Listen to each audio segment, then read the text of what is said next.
Why are Americans so obsessed with ice cubes? In like every single video I watch, it's always mentioned somewhere America's having a lot of ice cubes and a crazy amount of ice cubes. So yeah, really looking forward to checking out this video. Before we do, I appreciate if you guys can hit the subscribe button. Let's see why Americans love ice cubes. One of the first things that pilgrims would have seen upon reaching present-day America would have been water on the rocks. Okay. It seems only appropriate then that water on the rocks has also become a popular American drink. Right. And I'm not talking about seaweed-infested water from New England. I'm talking about water served with ice. Okay. Ice water. Of course, I use the example of water to service a really great pun. But honestly, Americans put ice in almost everything, from cocktails to mocktails, from coffee to tea. They even sell... You know what? I do like ice with my drinks, right? But I think I learned that America has like a crazy amount of ice. But it's probably because you guys get like free refills. We don't. So we would complain about the level of like actual drink in there, you know what I mean?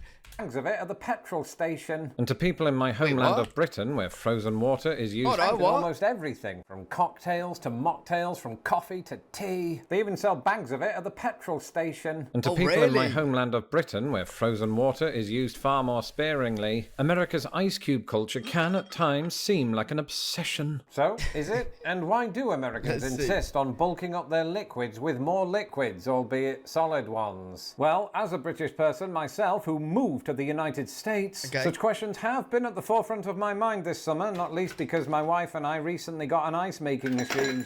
Wait, what? What is this? So like you put water in this machine here, it would turn it into ice cubes. Yo, that's sick. I've never seen one of them in the UK. We probably do sell them, but I've never seen one in person. I recently got an ice making machine. Shut up, it's great. And if you would like this machine of a YouTube channel to reach 1 million subscribers and you haven't yet become one yourself, do that now. In the meantime, here are some of the actual reasons that Americans love their ice, some of which might surprise you. Right, okay. And before I skate on thin ice with my British subscribers, I want to start this deep dive by addressing a popular misconception among Americans, that European countries don't themselves have ice cubes. This, of course, is completely and utterly a little bit false. In Britain, for example, not only do many households have trays for creating them, but Brits, albeit to a lesser extent than Americans, do consume iced tea and the like. But definitely... No, that's the thing, that we do have ice in a lot of our drinks. But then again, you'll get those weird people that will say no ice. And I'm looking at them like, bro. Like, people will really be going to McDonald's getting a drink and say no ice. How? Why? Why would you do that? I don't get it. Definitely not as much as as hot tea. The reason for this misconception appears to be that ice water is not typically served in UK restaurants unless one specifically asks for it. And even then hold on. Wait, that's true, actually. I think if you do get tap water, they'll just give you water in a glass. Because I have to ask for ice. Yeah, that's weird. Who wants to drink warm drinks? Like room temperature drinks? Only get about 1 or 2 ice cubes. In the US, most restaurants will serve it by default, with waitstaff frequently ensuring that your glass remains topped up. In other words, it's not that Britain eschews ice cubing altogether, it's just that Americans take it to another level. Speaking of levels, I'd really like to thank today's sponsor. You was going to say too far, bro. You was going to say too far. In my section below. Now, I know what some of you might be thinking. Lawrence, this video should have been over in 20 seconds. The answer is simple. Americans just like to be different. Right. And while that seems to be the default perception toward most things America, I've read enough to know that this belief doesn't always hold water. Pun intended. In other words, ice cube fanaticism, much like American vocabulary, is not so much a product of American hysteria, but American history. You see, America's ice fixation in this, the era of refrigeration, owes much to the century that preceded it. In 1800, when the US was still young enough to be covered under its parents' healthcare plan, one American in particular came up with a revolutionary idea: ice harvesting. This was where icemen would cut huge blocks of ice from lakes and rivers for the express purpose of using them for refrigeration. Yo, surely there's an easier way, no? Was this really the way to refrigerate things? Blocks of ice from lakes and rivers for the express purpose of using them for refrigeration. They were sort of like ice cubes, but for giants. In fact, the blocks weighed up to 300 pounds, which is roughly equal to 3 large dogs, or the Undertaker. Because this was during a time when icemen didn't have a direct line to Charles Xavier, they had to enlist horses to transport the ice, which would then what if it melted during transport? stored in special ice houses from where it could be exported.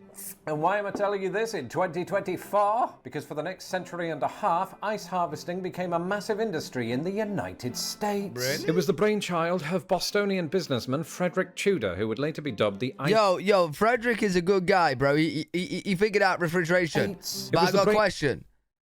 Bro, what is going on with his head? What is going on here? Why does it sloop? What's good, bro? Is an ice cube dropped on his head? What's going on? Why is he like missing half a head?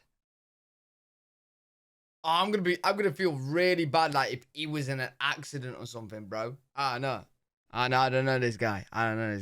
Brainchild of Bostonian businessman Frederick Tudor, who would later be dubbed the Ice King, despite Boston only recently saying it didn't want a monarch. Tudor made an absolute fortune selling to other countries ice harvested in New England, further adding substance to my water on the rocks joke from earlier. In fact, by the 1880s, ice was America's second largest export after cotton. Among the beneficiaries were Cuba, India, England, and most notably Norway, which Yo, am I the only person here that's very curious to how they transport it? Because America's a hot place and they're delivering it to very hot places.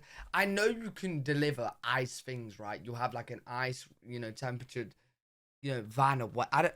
Well, back then, I don't know how. I'm really curious to see how they transported it, bro.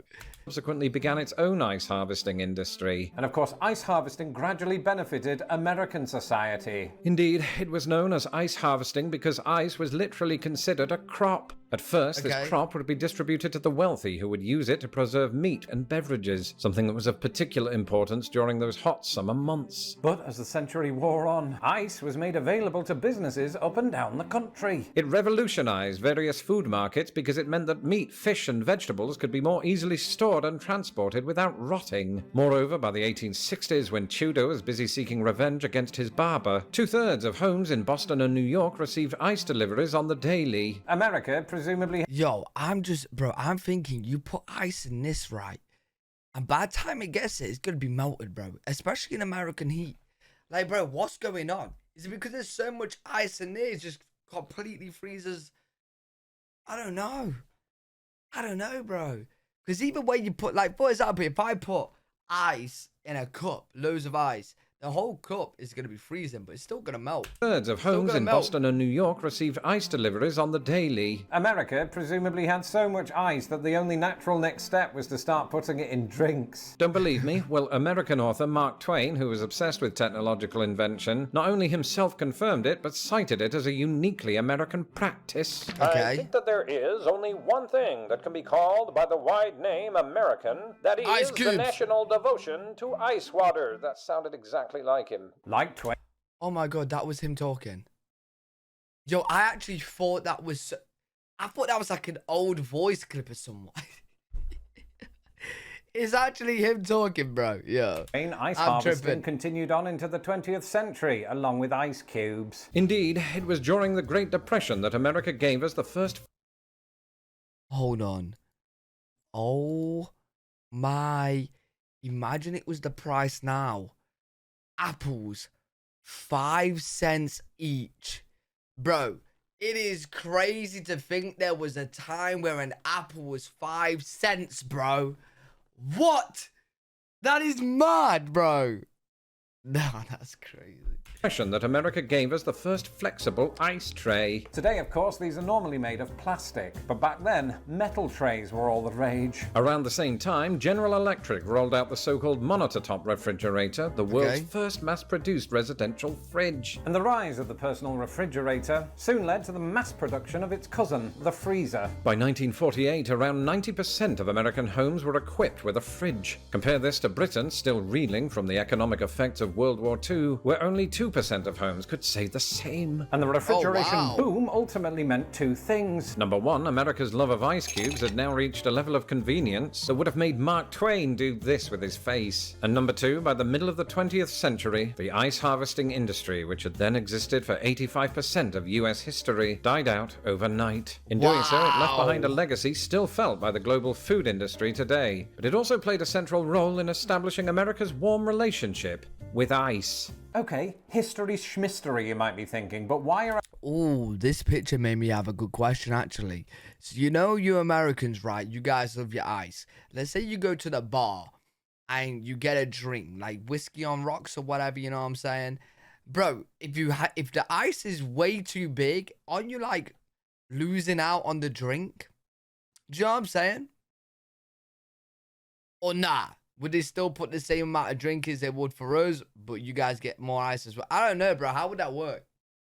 Because, like, when you get a drink, you ask, like, you get, like, shots of things. So, like, double shot. They will still do the double shot, but, yeah, I don't know. Interesting one. It'll be interesting to go to America, actually see the drinks and see how different they are with the ice. Okay, history schmistery, you might be thinking, but why are Americans still doing this in 2024? Can't they just cool it? Well, that's exactly what they are doing. You see, just as British winters don't deliver nearly as much ice as those of the northern United States, right, British summers are not nearly as hot. So, back when I heroically traversed the Rockies in 99-degree heat, anything less than ice water would have been an insult. And when I say I traversed the Rockies, I meant that I walked up a hill in Utah. The point... So pretty much what he's saying is it gets way hotter in America. You need the ice drinks to cool down. You need it. Whereas like in the UK, an ice drink is just if you like to be refreshed, you know, to the ice point, which I personally do, but a lot of people in the UK don't. The cult of Ice Cube has persisted in America partially because its devotees derive practical use from it. Of course, as heat waves become more common in the UK, might the same thing happen there? After all, the UK did eventually get on board with refrigerators, with that 2% figure rising to 97% in the years since. To me, this seems unlikely. Wait, 97? You're telling me nowadays 97% of the homes have refrigerators? Bro, what's the 3% that don't? They got a fridge? What are they doing? Likely. Not only is that like comparing apples and oranges, but UK fridges and freezers are typically much smaller than those in America. In other words, not every British family has the real estate to prioritise ice cubes, especially when feast ice creams exist. In America, not only do larger units mean more space for ice trays, but some models even have an ice cube dispenser, as I found at my previous address. And you know what? It is correct. Oh, I wanted one of these fridges. If I ever buy a new fridge, I'm getting one with the ice cube machine. But you know, in a lot of UK homes, they won't have ice cubes or bags of ice cubes. That they actually won't. Like, I like to stock up on ice, and I always have an ice tray. But a lot of homes, like, for example, if I go to my mum's, she probably won't even have any ice. Some of my more observant subscribers might be thinking, wait a minute, what happened to the big fridge that came with your house?